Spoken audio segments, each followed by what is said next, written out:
президент тоҷикистон эмомалӣ раҳмон рӯзи 2 марти соли 2023 дар ҳайати ҳукумат ва дастгоҳи иҷроияи президент чанд тағйироти кадрӣ ба амал овард.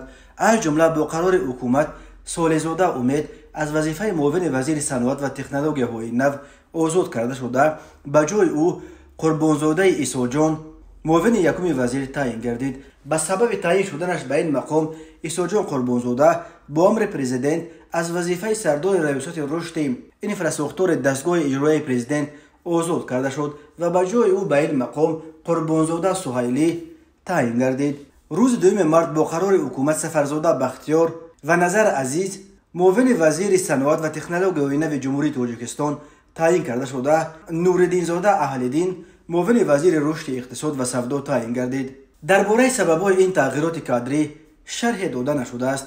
дар тоҷикистон таъинот ба аксари мансабҳо аз вазирону муовинҳои онҳо то раисони шаҳру ноҳияву вилоятҳо ва додрасҳову додстонҳо ҳам бо амру қарори фармонҳои президент сурат мегиранд ва дигар тағйироти кадрӣ низ бояд дар мувофиқа бо президент анҷом шаванд.